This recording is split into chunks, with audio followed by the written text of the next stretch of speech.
قل لا أملك لنفسي نفعا ولا ضرا إلا ما شاء الله، ولو كنت أعلم الغيب لاستكثرت من الخير وما مسني السوء، إن أنا إلا نذير وبشير لقوم يؤمنون.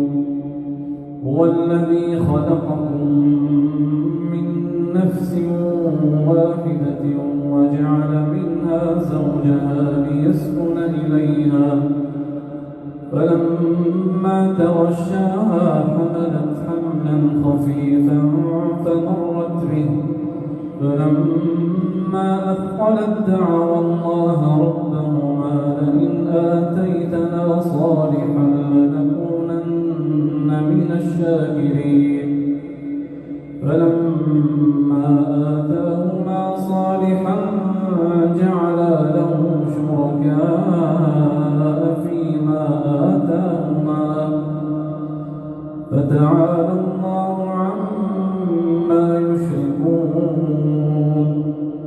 أيشركون ما لا يخلق شيئا وهم يخلقون، ولا يستطيعون لهم نصرا ولا أنفسهم ينصرون.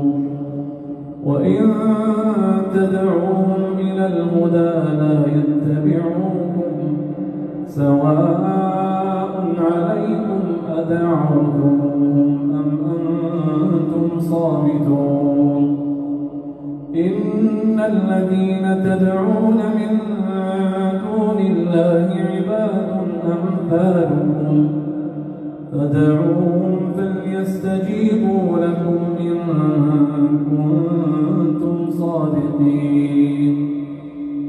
ألهم أرجل يمشون بها أم لهم أيدي يبطشون بها أم لهم أعين يبصرون بها أم لهم آذان يسمعون بها؟ قل ادعوا شركاءكم ثم كيدون فلا تنظرون. إن ولي الله الذي نزل الكتاب وهو يتولى الصالحين، والذين تدعون من دونه لا يستطيعون نصركم ولا أنفسهم ينصرون. وإن تدعوهم إلى الهدى لا يسمعون، وتراهم ينظرون إليك وهم لا يبصرون. خذ العفو وأمر بالعرف وأعرض عن الجاهلين.